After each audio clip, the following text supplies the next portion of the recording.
Singapura. Salam sejahtera. Mula-mula saya ingin mengucap terima kasih kepada semua, terutama Pak Yunus dan timnya dan Tuan Haji daripada KPJ yang mengusahakan sehingga saya berpeluang untuk datang ke Bandung ini juga. Okey, serba sedikit berkenaan saya punya biodata. Saya mula bekerja sebagai pakar ortopedi pada tahun 1986. Selepas itu saya melanjutkan pelajaran. Saya melakukan fellowship dekat Chicago, Amerika setahun, subspecialty pediatric.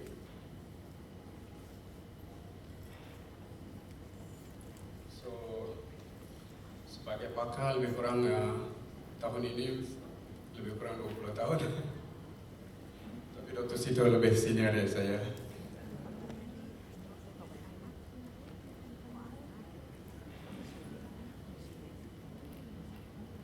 So lecture saya ialah berkenaan dengan Common Correctable Bone Deformity Insurance. Apa yang kita selalu lihat, anak-anak yang dilahirkan dengan kecacatan sewaktu lepas lahir.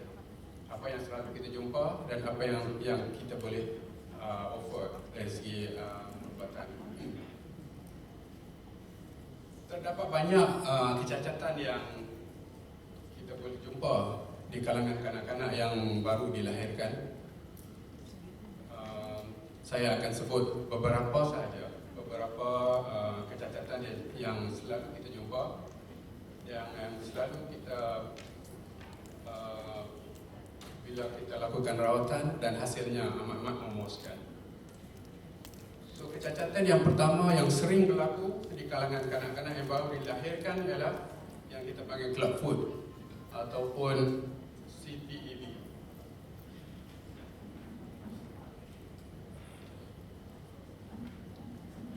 CTEB means congenital talipes equinus varus. Dia boleh jadi sebelah kaki, dia boleh jadi kedua belah kaki.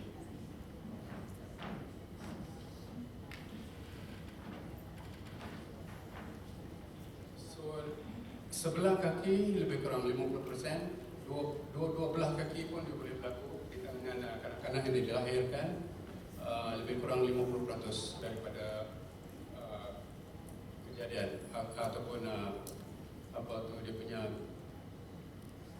kelahiran.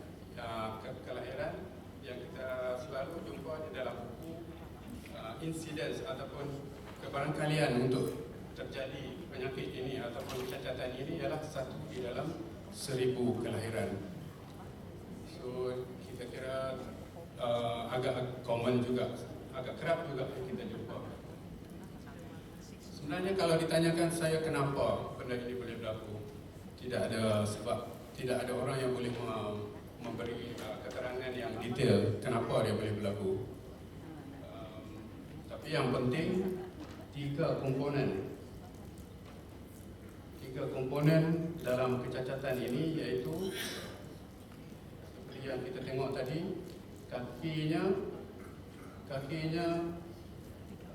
bahagian depan dia akan bengkok, bahagian buku lalinya termasuk ke dalam, dan bahagian ankle-nya ke bawah. Tengok lagi sekali dalam gambar yang seterusnya, kita boleh dapat bezakan antara dua kaki yang normal dengan kaki yang abnormal, CTEB. Bahagian depannya masuk ke dalam, corner ke dalam, dan tumitnya adalah ke bawah dan masuk. So dalam bahasa perubatan ialah equinus deformity, forefoot adduction, lepas tu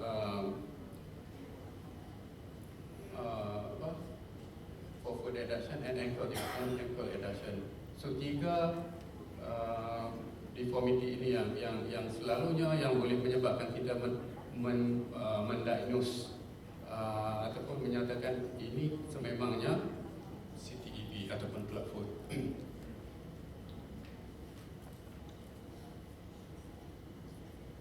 So kenapa dia jadi begitu?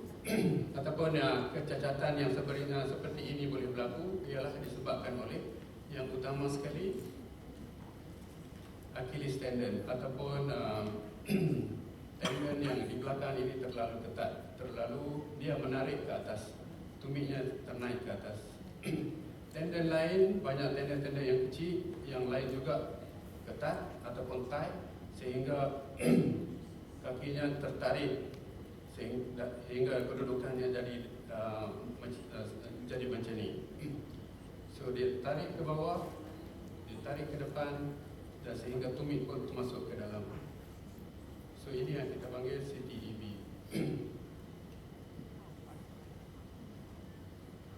Kalau kita berkenaan dengan rawatan,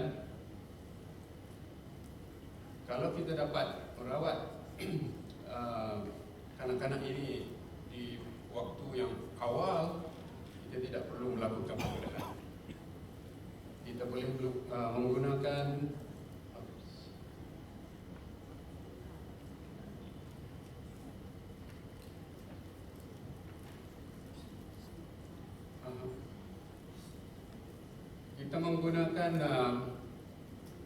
POP ataupun plaster of Paris.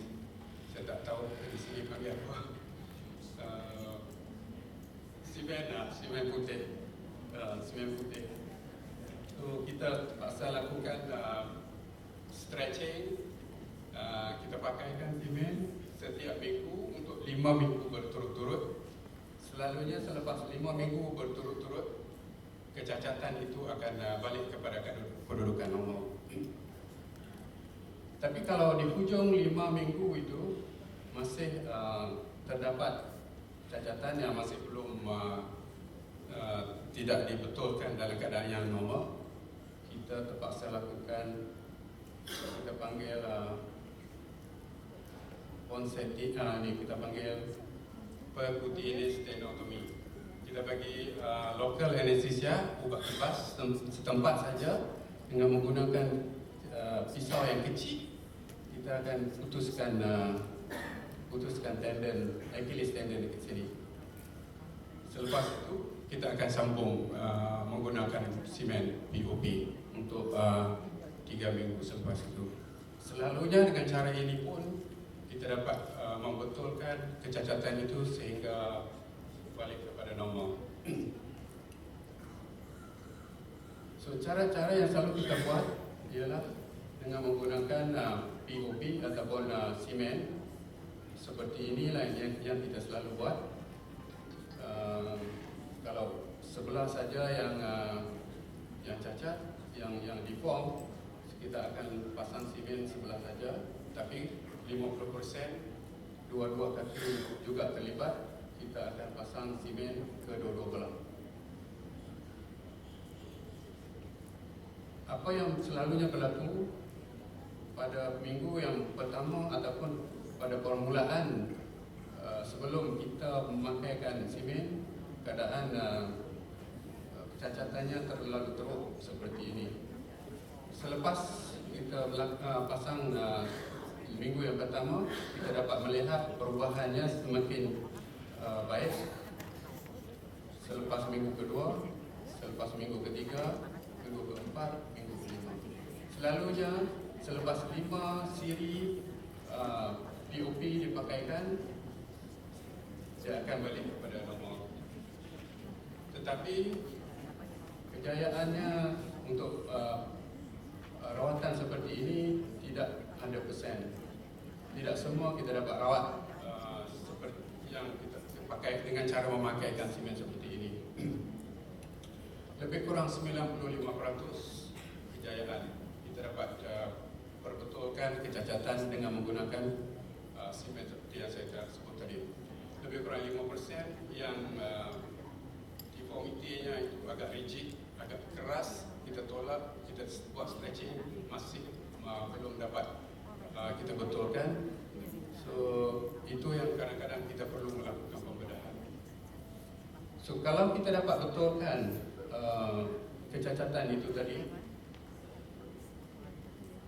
selepas 5 kali POP kita pakaikan, kita akan nak maintain corrected position itu, kita akan gunakan, kita panggil Dennis Brown shoe, kasut yang kita panggil Dennis Brown shoe yang ada di market. Kita terpaksa order dengan dia ada rep dia yang selalu datang ke hospital. Kita tidak boleh membuatnya sendiri kerana dia perlu kedudukan yang spesifik, yang tertentu.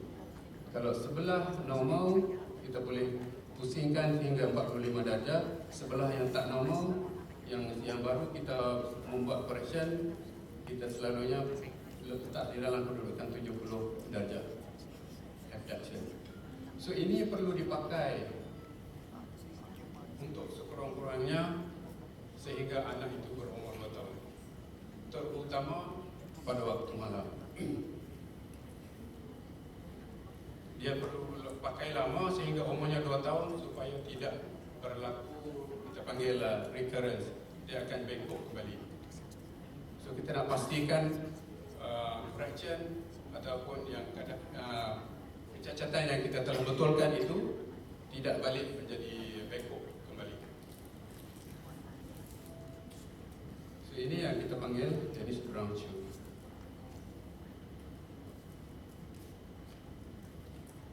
So antara 5% lebih kurang yang kita panggil rigid club foot, yang kita tidak berjaya membetulkannya dengan cara menggunakan POP ataupun simen, itu yang kita terpaksa lakukan pembedahan. So pembedahan selalunya kita lakukan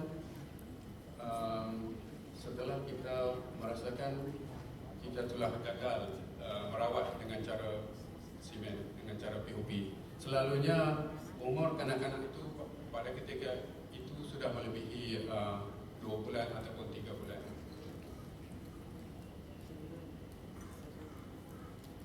So, selepas melakukan pembedahan, kita terpaksa memakaikan POP juga, simen juga, untuk selama lebih kurang 2 hingga 3 bulan untuk memastikan tidak berlaku kecacatan yang dulunya kembali cacat kembali.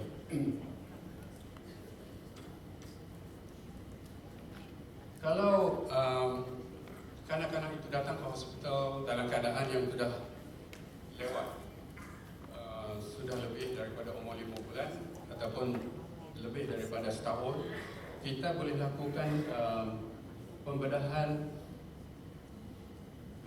Ada banyak cara yang kita boleh melakukan pembedahan untuk membetulkan kecacatan itu tadi, bergantung kepada umur kanak-kanak itu. Kalau antara umur 3 hingga 10 tahun, saya rasa saya tidak perlu pergi detail. Ini antara pembedahan yang kita boleh lakukan untuk membetulkan kecacatan yang masih yang ada pada sakit-sakit itu.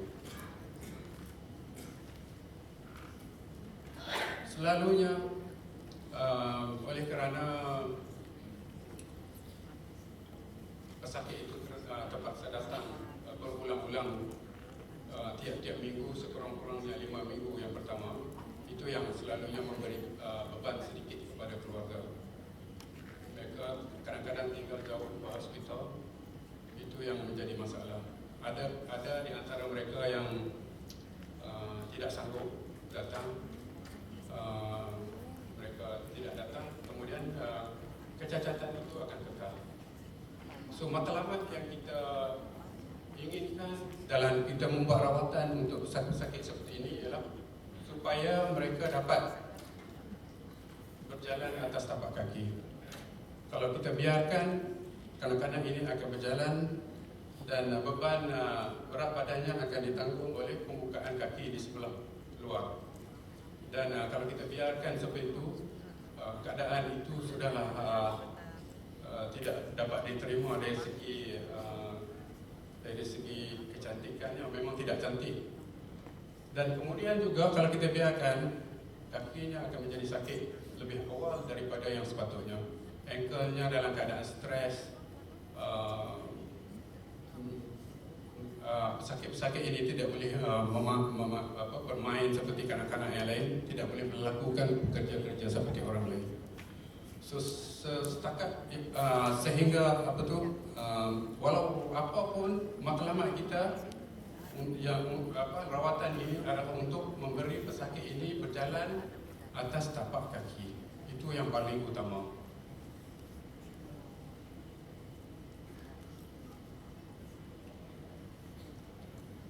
Keadaan yang kedua yang selalu kita jumpa ialah kita panggil developmental dysplasia of the hip, ataupun anak itu dilahirkan dan setelah diperiksa sendi pinggulnya sudah terkeluar, maknanya sudah dislocate, hip joint sudah dislocate. Kalau dulu kita panggil CDH, congenital dislocation hip, sekarang namanya sudah tukar kepada developmental dislocation hip, kerana tak semua yang dilahirkan tak semua yang kita rawat yang datang dengan hip dislocation itu berlaku sebaik selepas dilahirkan. Dia boleh sendinya terkeluar selepas umurnya 3 bulan ke atas. Maknanya waktu dilahirkan kalau diperiksa sendinya masih normal. So kita menganggap tak ada apa-apa yang berlaku. Tapi bila kita periksa balik ataupun bila anak itu sudah start berjalan, kita dapati anak itu berjalan dalam keadaan yang tidak normal. Satu anggota bawahnya kakinya pendek, satu lagi normal. So jalan dalam keadaan sengit kerana kaki pendek sebelah. So kalau kita tengok X-ray untuk masalah DDH ataupun dislocation hip, kita dapat nampak bezanya. Ini yang normal, ini yang dislocated. So kita dapati ini cawannya, ini kepala sendi untuk tulang paha. So sudah tidak berada di dalam cawan ataupun tempat yang sepatutnya, seperti yang kita boleh nampak dalam sebelah kanan yang normal.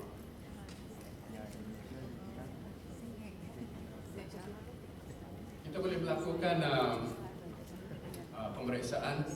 Ini yang selalunya kita lakukan, tes otolani test, kepala test, untuk kita dapat kenal pasti sama ada sendi itu masih di dalam ataupun sudah terkeluar.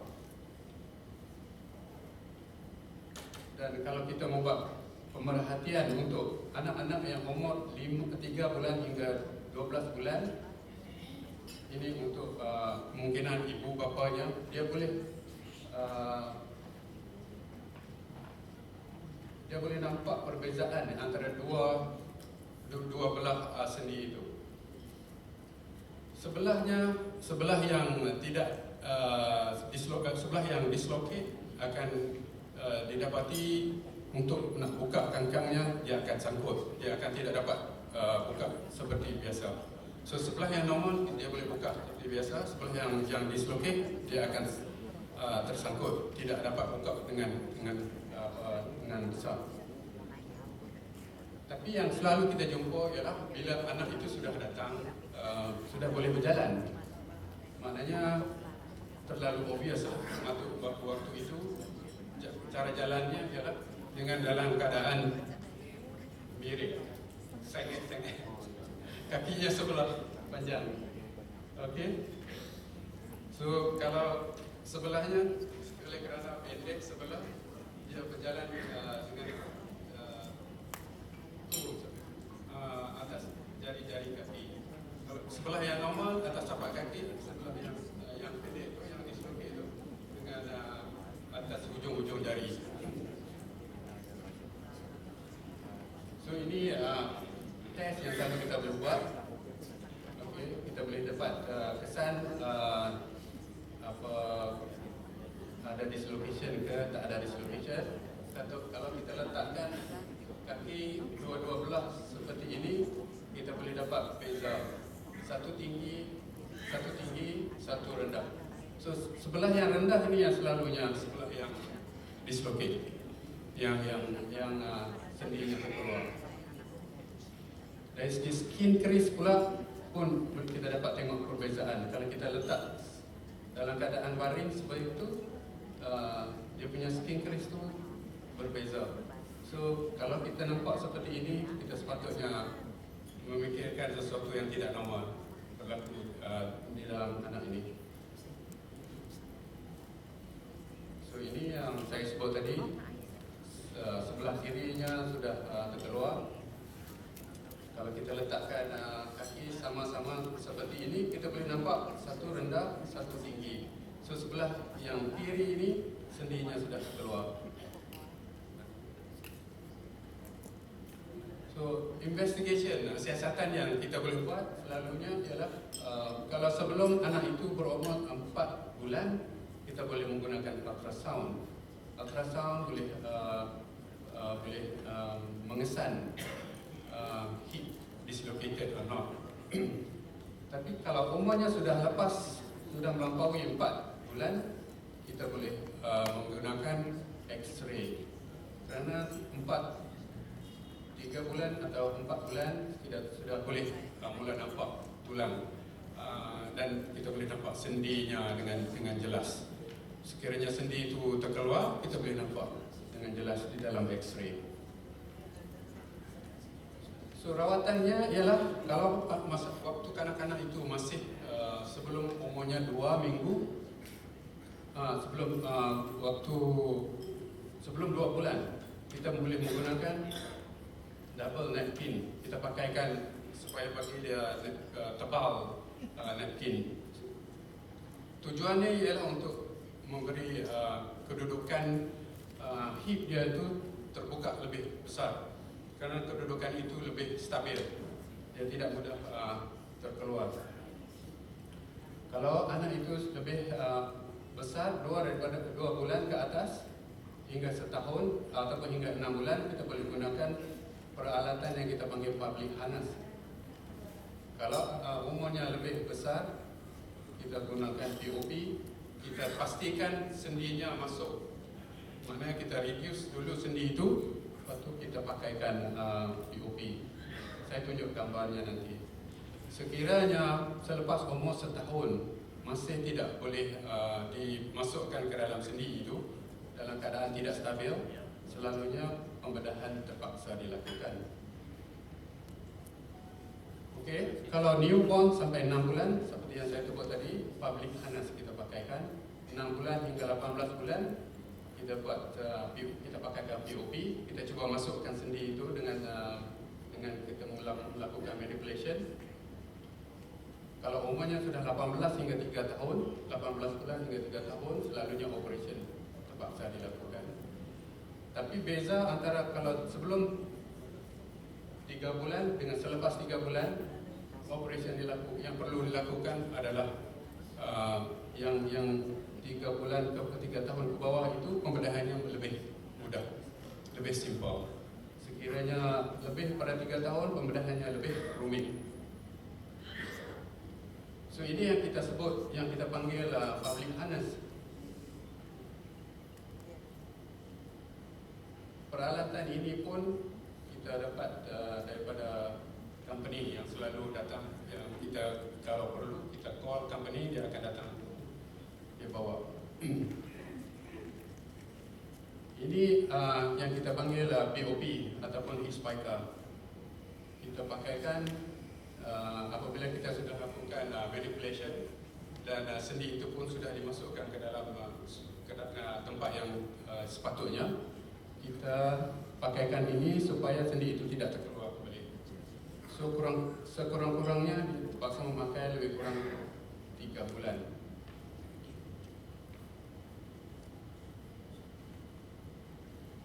Sekiranya tanpa pembedahan masih tidak dapat pastikan sendi itu masuk ke dalam dan stabil, maknanya kita terpaksa melakukan pembedahan. pembedahan ialah dengan cara membuka sendi itu, memasukkan dalam keadaan yang normal, kemudian kita pastikan kapsul ataupun ligamen yang berada di sekeliling sendi itu diketatkan supaya sendi itu akan jadi lebih stabil. Saya ingin tunjukkan beberapa contoh yang telah kita lakukan. Ini anak yang berumur 10 tahun. Sebelah kirinya sendinya terkeluar, dislocate. Ini anak yang kedua-dua sendinya dislocate.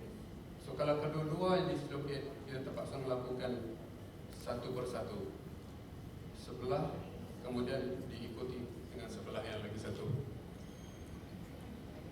Untuk yang sebelah, kita selalunya bergantung kepada umur. Yang perlu kita lakukan ialah dengan sekiranya perlu kita melakukan pemotongan kepada bahagian tulang atas sedikit daripada bahagian sendi itu supaya coverage sendi itu lebih, dan kita terpaksa lakukan juga pemotongan pada bahagian tulang di sini supaya kedudukan tulang itu nanti lebih sesuai, tidak berlaku tidak terpaksa memasukkan sendi itu dalam keadaan tisu yang masih tension ataupun tight. So ini antara contoh. Selepas kita lakukan operation, sendinya stabil kedua-dua belah. Okey, ini antara contoh-contoh yang lain. Selepas kita lakukan operation, selalunya kita pakaikan hip spica ataupun semen POP seperti yang kita lakukan ini. Sekarang oleh kerana kita panggil fiberglass, kita tak pakai lagi semen yang tebal yang warna putih itu. So kita guna fiberglass lebih ringan. So keadaannya seperti ini sewaktu selepas operation, dan dia terpaksa dalam keadaan seperti ini sekurang-kurangnya 3 bulan. Selepas 3 bulan, kita akan remove hip spica ini, dan anak itu boleh dilatih berjalan seperti biasa. Ini antara contohnya. Dia boleh menggerakkan sendinya seperti sendi normal. Tidak ada limitation kepada movement bersendi. Ini contoh yang istimewa yang saya suka tunjuk di sini. Kerana ini adalah pesakit daripada Jakarta.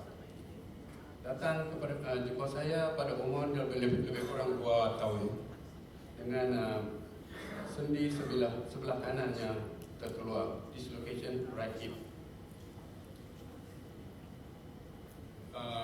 Bapaknya telah membawa anaknya ke Singapura untuk opinion. So Singapura telah memberi nasihat pembedahan perlu dilakukan, tetapi biayanya terlalu tinggi. So dia datang ke KPJ, menanyakan juga apa berkenaan biaya. Bila kita sebut biaya yang perlu dibayar kerana dilakukan di KPJ, terlalu jauh bezanya dengan kalau dilakukan di Singapura. So dia bersetuju melakukan di KPJ Penang. So setelah dilakukan operation, ini keadaannya sendinya sudah masuk kembali, tapi dia terpaksa memakai spica ataupun semen yang saya tunjuk seperti yang slide sebelum tadi. Ini selepas 2 minggu semen ataupun spica di remove, dan anak ini sudah boleh berjalan seperti biasa. Tidak ada lagi sengit-sengit ataupun merah.